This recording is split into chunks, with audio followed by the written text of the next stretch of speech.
الرحمن الرحيم الحمد لله وكفى وسلام على عباده الذين اصطفى وعلى آله وأصحابه المجتبى أما بعد فأعوذ بالله من الشيطان الرجيم بسم الله الرحمن الرحيم يا أيها الذين آمنوا ادخلوا في السلم كافة ولا تتبعوا خطوات الشيطان وقال الله تبارك وتعالى إن الدين عند الله الإسلام وقال صلى الله عليه وسلم من تشبه بقوم فهو منهم أو كما قال صلى الله عليه وسلم.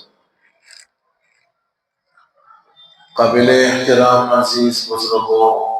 نوجوان بھائیوں، اللہ رب العزت نے ہر انسان کی خصوصیت الگ رکھی اور جو خصوصیت ایک انسان کو عطا فرمائی ہے بعین ہی وہ خصوصیت دوسرے کو ملی ہو ایسا بہت کم ہے۔ ہر انسان کا ذوق الگ ہے، ہر انسان کی طبیعت، اس کا مزاج الگ ہے،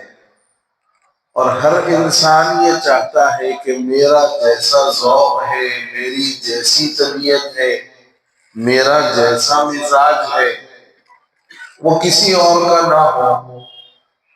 نہ ہوگا تو ہی اس کی ایک خصوصیت ہوگی۔ ویسا مزاج نہیں ہوگا تو ہی اس کی ایک خصوصیت ہوگی۔ سب ایک جیسے ہو جائیں تو پھر کسی کی کوئی خصوصیت نہیں ہوگی۔ تو یہ مزاجوں کا اختلاف، طبائع کا مختلف ہونا اور سوچ و فکر اور انداز فکر کا الگ ہونا یہ اللہ کی بہت بڑی نعمت ہے۔ ہر انسان کے اندر یہ چیز موجود ہے اور ہر انسان اپنی زندگی جو گزارتا ہے وہ اسی طرز پر، اسی نہج پر گزارتا بھی۔ اللہ نے جو اسلام کی نعمت مسلمانوں کو عطا فرمائی ہے، اس اسلام کی نعمت کی وجہ سے اللہ نے اسلامی تشخص دیا ہے، اسلامی تہذیب دی ہے، اسلامی ثقافت دی ہے، اور اس اسلامی تہذیب، اسلامی تشخص اور اسلامی خاص جو چیزیں اللہ نے مسلمانوں کو عطا فرمائی ہے وراثت میں،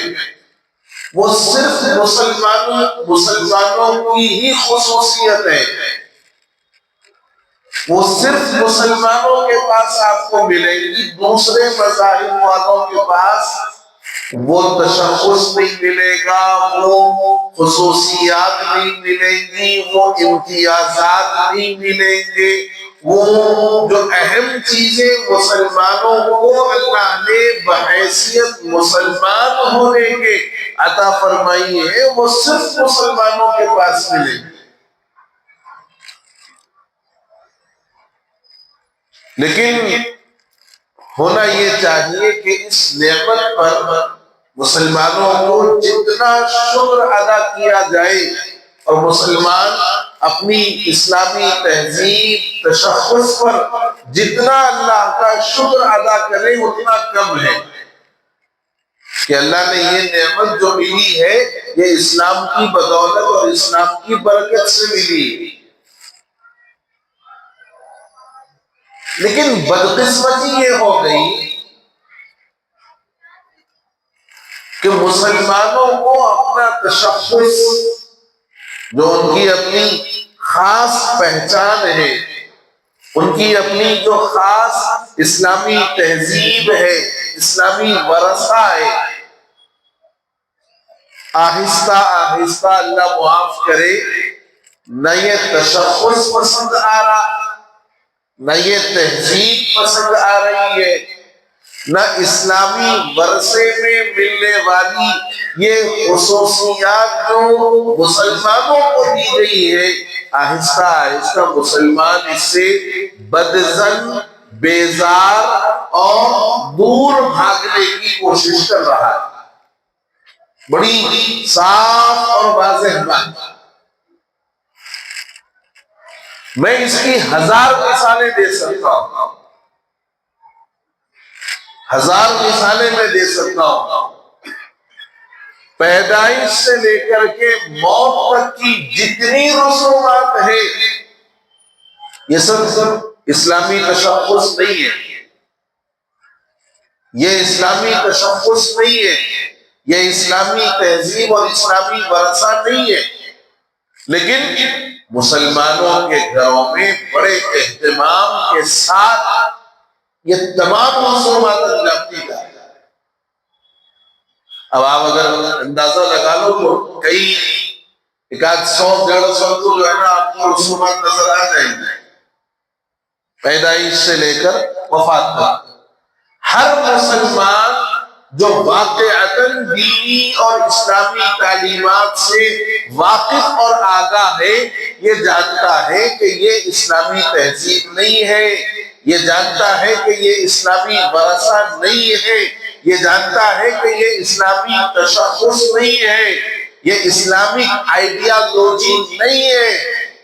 لیکن اس کے باوجود خاندان کے دباؤ کی وجہ سے، اڑوس پڑوس کیا کہیں گے،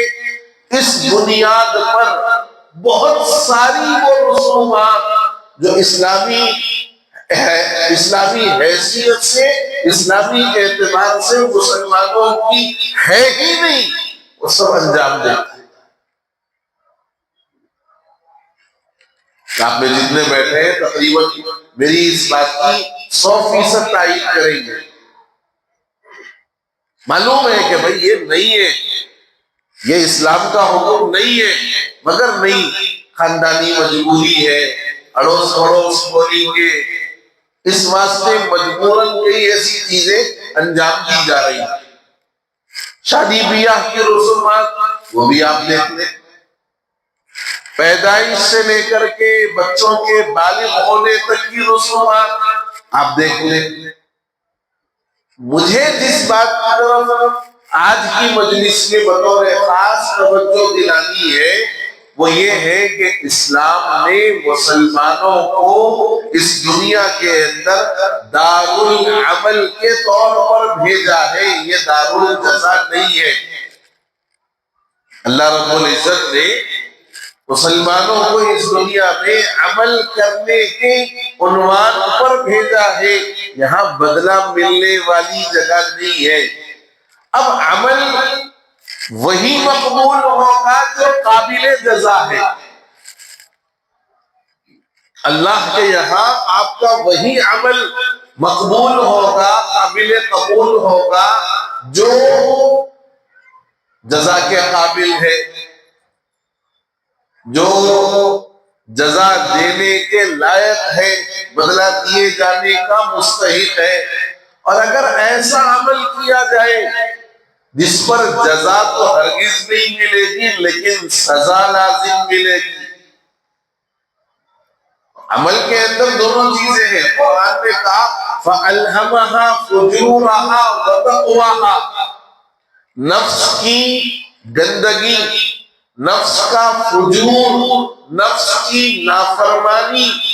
اور نفس کا تقوی، دونوں اللہ رب العزت نے انسان کے دل کی طرف القاء فرمائے ہیں۔ اب یہ تمہاری ذمہ داری ہے کہ تم تقوی کو اختیار کرتے ہو یا فجور کو اختیار کرتے ہو، یہ تمہاری اپنی ذمہ داری ہے۔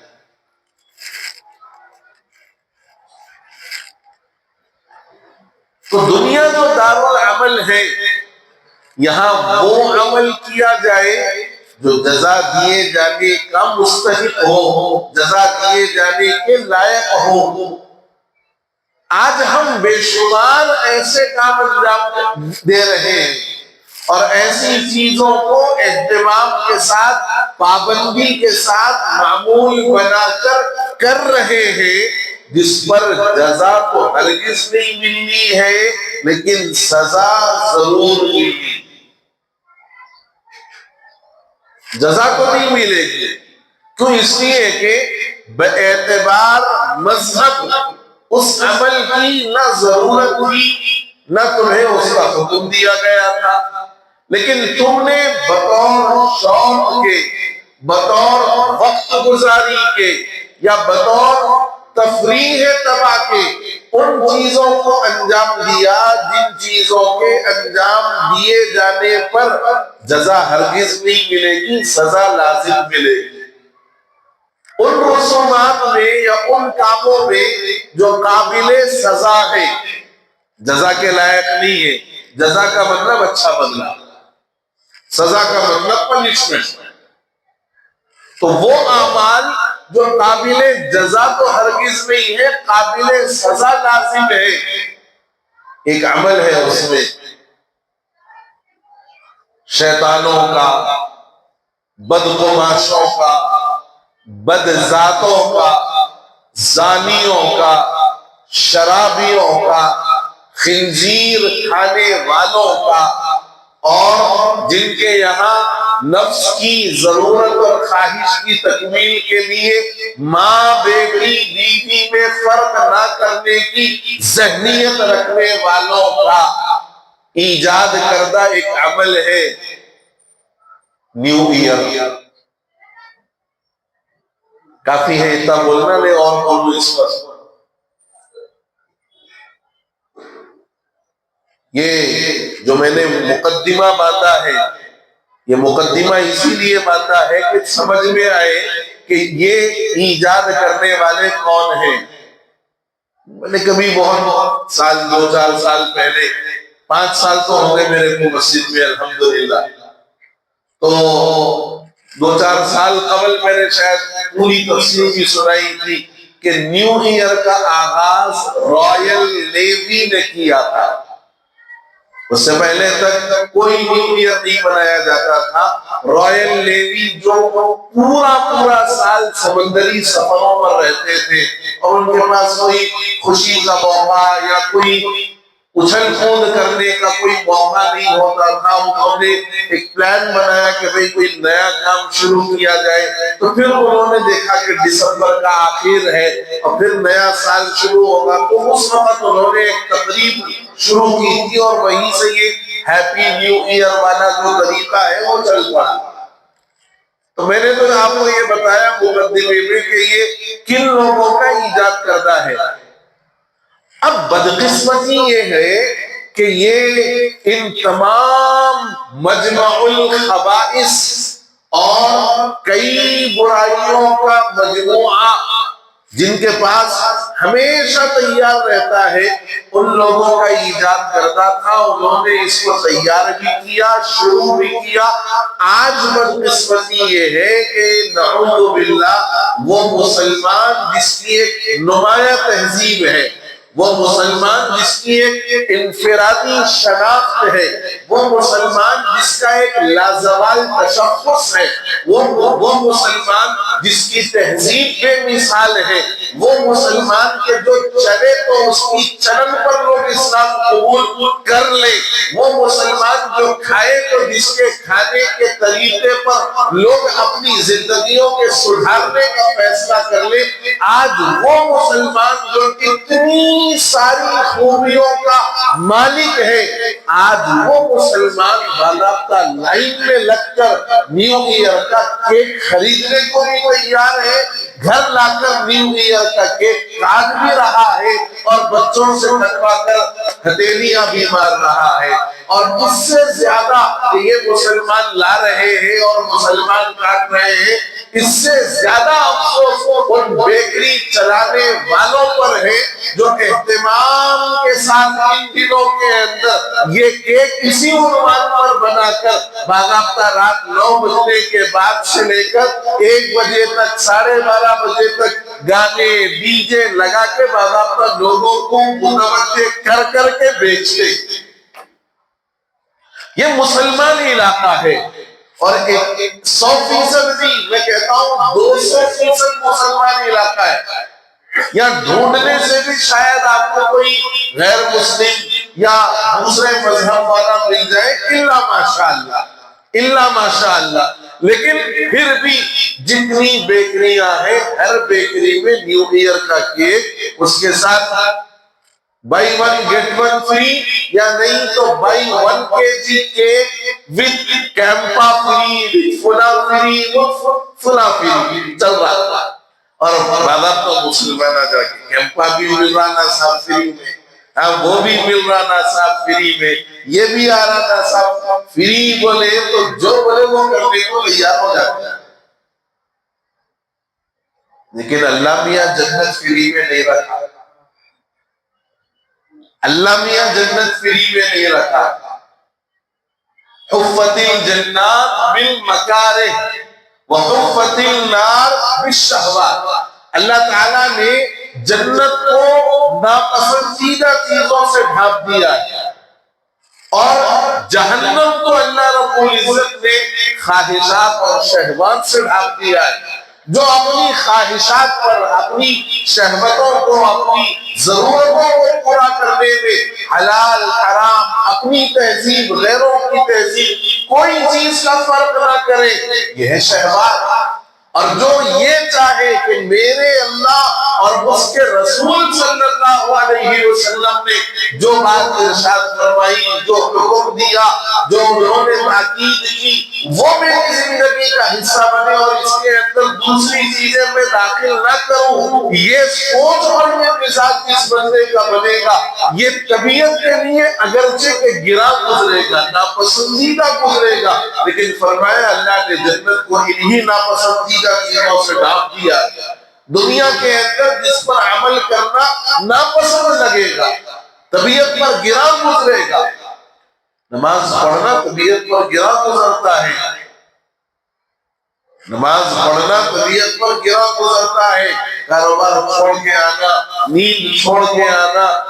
پوری مصروفیات میں سے وقت نکال کر آنا، لیکن یہ جو طبیعت پر گرا گزرنے والی چیزیں ہیں، اسی گرا گزرنے والی چیزوں پر جو بندہ عامل رہے گا، اللہ اسی کے لیے جنت کے دروازے کھولے گا۔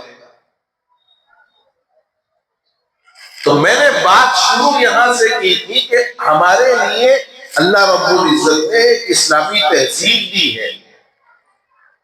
بڑی پیاری تہذیب ہے، اور بڑی اچھی تہذیب ہے، بڑی عمدہ تہذیب ہے، اور ایسی تہذیب ہے کہ جس تہذیب کی برابری دنیا کی کوئی تہذیب نہیں کر سکتی، جس کا تصور عبادت بھی اتنا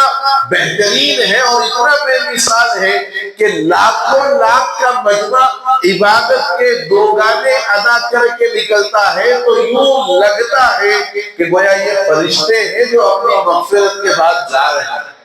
اگر فرشتوں کی کوئی مغفرت نہیں، لیکن ان کے لباس کو دیکھ کر، ان کے جانے آنے کو دیکھ کر یہ اندازہ ہوتا ہے تو یہ بالکل اللہ کے ایسے معصوم اور نیک بندے ہیں جو جا رہے ہیں، تو لگتا ہے کہ ان کی مغفرت ہو گئی۔ اس اندر لاکھوں لاکھ لوگ عبادت کر کے نکل جاتے ہیں، محسوس بھی نہیں ہوتا۔ اور دوسرے مذاہب کے اندر چند 100 آدمی اگر کوئی کام کر لے تو پورے علاقے اور پورے محلے کو اپنے سر پر اٹھاتے ہیں، لیکن یہاں ایک خصوصیت اور ایک نقطے کی بات بھی سمجھو۔ عیدین کی نماز میں نماز کا جو عمل ہے وہ اللہ اور اس کے رسول صلی اللہ علیہ وسلم کے حکم اور ان کے عمل کی اتباع اور تابعداری ہے نا۔ قرآن نے کہا فَصَلِّ لِرَبِّكَ وَانْحَرْ، نماز بھی پڑھو اور قربانی بھی دو، تو یہ نماز سے نماز عید مراد ہے۔ اور وَلِتُكَبِّرُوا اللَّهَ عَلَى مَا هَدَاكُمْ، اور اللہ کی دی ہوئی ہدایت پر اللہ کی بڑائی بیان کرو۔ اللہ اکبر اللہ اکبر، لا الہ الا اللہ اللہ اکبر اللہ اکبر وللہ الحمد۔ عیدین میں جاتے وقت میں ہم پڑھتے ہیں یہ قرآن کا حکم بھی ہے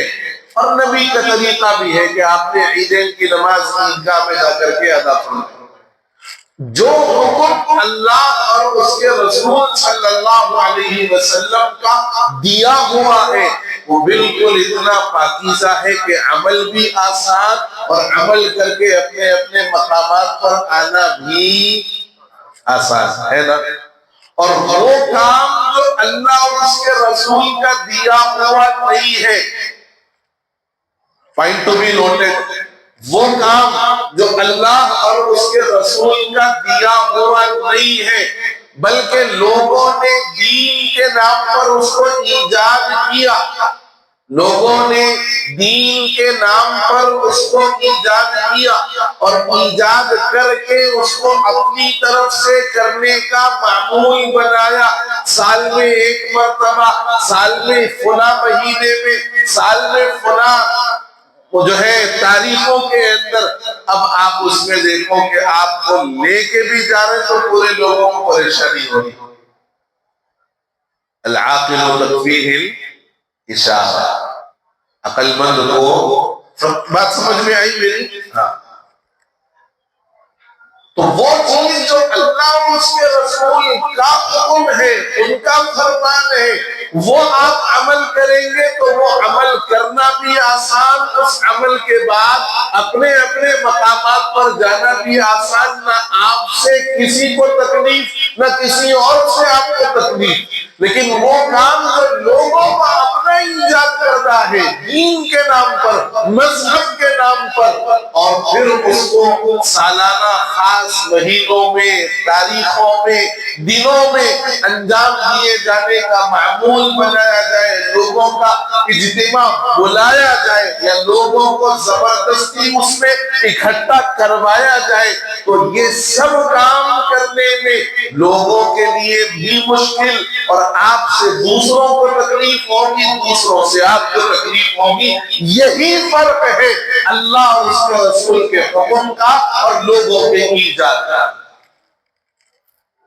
یہ بڑی صاف اور واضح بات ہے، شاید وہ آپ حضرات کی برکت سے اللہ نے ذہن پر ڈالی، ورنہ میرے بیان میں یہ چیز آج کی نہیں، میں دیکھ کے بھی نہیں آیا، سوچ کے بھی نہیں آیا۔ آپ میں سے کوئی اللہ والا ہے، اس کی برکت سے شاید آ گئی یہ بات۔ اب دوسری بات یہ سمجھو کہ اللہ نے بڑا پاکیزہ اور بڑا اچھا، بڑا عمدہ،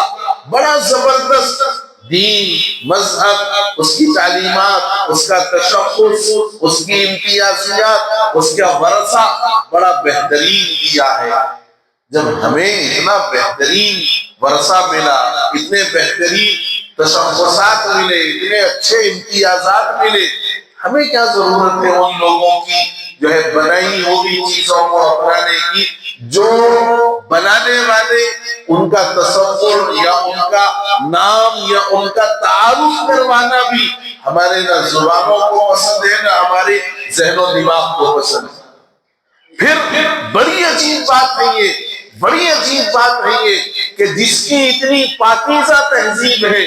جس کی اتنا اچھا ورثہ ہے،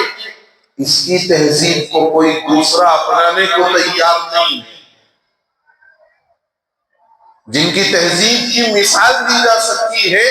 ان کی تہذیب کو کوئی دوسرا اپنانے کو تیار نہیں ہے۔ کوئی اپنانا تو دور کی بات ہے، اس کا تصور بھی کرنا نہیں چاہ رہا۔ مسلمانوں کی تہذیب کو کوئی غیر اپنانے کے لیے تیار نہیں ہے، نہ ان کی ٹوپی پہننا اس کو گوارا ہے، نہ ان جیسی داڑھی رکھنا، اس عنوان پر کہ یہ ان کے نبی کی سنت تھی ہم بھی رکھیں گے۔ اب آپ بولیں گے ہم لوگ اس نہیں رکھ رہے، مولوی کہاں رکھتے تھے؟ ہمیش نہیں رکھ رہی، ہمارے نبی کی سنت ہے واجب ہے رکھنا، سب معلوم رکھے، ہمیش نہیں رکھ رہی۔ وہاں تک کہیں گزارے آپ چینج ٹاپک، تو نہ ہماری طرح کوئی مسواک کرنے کو تیار، نہ ہماری طرح کوئی تسبیح پڑھنے کو تیار، نہ ہماری طرح کوئی عبادت کے کسی انداز کو اختیار کرنے کے لیے تیار، لیکن نعوذ باللہ اللہ معاف کرے، اللہ ہزار مرتبہ معاف کرے، نیو ایئر منانے میں مسلمان سب سے پہلے، کیک لانے میں مسلمان سب سے پہلے، کیک بنانے میں مسلمان پہلے، کیک کاٹنے میں مسلمان پہلے، اور اپنے بچوں کے ساتھ خوشیوں کو سیلیبریٹ کرنے کے لیے بڑا ہم کل نیو ایئر منائے کہ بچے اب اگلے دن اسکول کو جا کے باضابطہ بولتے کلاسوں کے اندر، تم کو معلوم ہمارے ابو کیک لے کے آئے، ہم لوگ ایسا 12 بجتے کی کیک کاٹ کے سیلیبریٹ کرے، happy new year, happy new year. شرم سے ماں اور باپ دونوں کو خوب مر جانا چاہیے اور یہ سوچنا چاہیے کہ تم نے ان معصوم ذہنوں کے اندر دین کی بات تو نہیں بٹھائی، لیکن دین کے مخالفین کی بات بڑے اچھے احساس سے بٹھائی۔ نیو ایئر منانے میں مسلمان آگے، سنکرانتی کے موقع پر پتنگ اڑانے میں مسلمان آگے، دیوالی کے موقع پر پٹاخے جلانے میں مسلمان آگے۔ وہ دیوالی کے ٹائم کے پٹاخوں کو روک کے رکھتے، شادی ہے خاندان میں، وہاں پوری گھر کی جو ہے نا دکھانا ہے، وہ اٹھا کے جو ہے نا شادیوں کے موقعوں پر پٹاخے جلانے والے مسلمان۔ اپنی مسلمانوں کی شادی جس کے بارے میں حضور نے فرمایا اعلنوا بالنکاح وجعلوه فی المساجد، کہ نکاح کا اعلان کرو اور نکاحوں کو مسجدوں میں کرو۔ تو نکاح مسجد میں تو کر لے رہے، لیکن 11 بجے 12 بجے 1 بجے پھر پورے بینڈ کے ساتھ، پورے باجے کے ساتھ، پوری باراتوں کے ساتھ جا رہے۔ اور وہ مسلمان جن کو اللہ نے بڑی اچھی سنت عمامے کی عطا کی تھی، وہ عمامے کی سنت نکال کے مارواڑیوں کا شملہ بن کے پورے جو ہے نا بارات کے اندر جا رہے۔ ہماری کوئی تہذیب دوسرا اپنانے کو تیار نہیں ہے، لیکن نعوذ باللہ اللہ معاف کرے مسلمان دوسروں کی تہذیب کو گر پڑ کر اپنا رہا ہے۔ یہی وجہ ہے کہ آج ان سب باتوں کے باوجود اتنے جلسے اور اتنے جو ہے پیغامات اور اتنے بیانات سب کچھ ہونے کے باوجود مسلمانوں کی ذلت اور پستی کی وجہ یہ ہے کہ مسلمان نے اپنے آپ کو کبھی یہ سمجھا ہی نہیں کہ اسلام نے میری ہر ضرورت کو پورا کر دیا، اب مجھے ادھر ادھر دیکھنے یا جھانکنے کی ضرورت نہیں ہے۔ جب تک یہ مزاج اور یہ تصور نہیں آئے گا، قرآن کہتا ہے انتم الاعلون ان کنتم مؤمنین، تم سربلند رہو گے کب؟ جب تم پکے مسلمان بن جاؤ۔ ہم کچے مسلمان تو ہیں، گھر کے مسلمان تو ہیں، جمعے کے مسلمان تو ہیں، رمضان کے مسلمان تو ہیں، لیکن ہمیشہ کے مسلمان ہم نہیں بنے، ہم ہمیشہ کے مسلمان نہیں بنے۔ اگر ہم ہمیشہ کے مسلمان بنتے تو پھر ہمارا ہر عمل اسلامی ہوتا، ہماری ہر سوچ اسلامی ہوتی، ہمارا ہر قدم اسلامی ہوتا۔ اگر ہم آج بھی یہ چیز کو اپنائیں اور اپنے اندر وہ تہذیب اور وہ تشخص اور وہ اقدار کی پابندی شروع کر دے تو قرآن کا وعدہ ہے، اور قرآن کا وعدہ بروز قیامت تک سچا ہے۔ انتم الاعلون ان کنتم مؤمنین، تم ہی سر بلند رہو گے اگر تم پکے ایمان والے بن جاؤ۔ بہرحال خصوصیت کے ساتھ جو بات آج کی مجلس میں عرض کرنی ہے کہ یہ نیو ایئر منانا، اس کے کیک کاٹنا اور اس کا کاروبار کرنا، یہ ساری چیزیں ایک مسلمان کے دین و ایمان کے اعتبار سے میں سمجھتا ہوں کہ اس کے شایان شان نہیں ہے۔ اور اگر کاٹنا اور کھانا اور سیلیبریٹ کرنا تو صاف الفاظ میں کہوں کہ یہ عمل حرام ہے، اور اس حرام عمل کا کرنے والا اور اس میں شرکت کرنے والا دونوں کے دونوں اسی جو ہے عذاب کے اور اسی گناہ کے مستحق ہیں۔ اللہ مجھے آپ کو کہنے اور سننے سے زیادہ توفیق عمل نصیب فرمائے، ان برائیوں سے ہمیں بھی بچنے اور اپنے معاشرے کو پاک کرنے کی توفیق عطا فرما دے۔ آمین یا رب العالمین، وآخر دعوانا ان الحمد للہ رب العالمین۔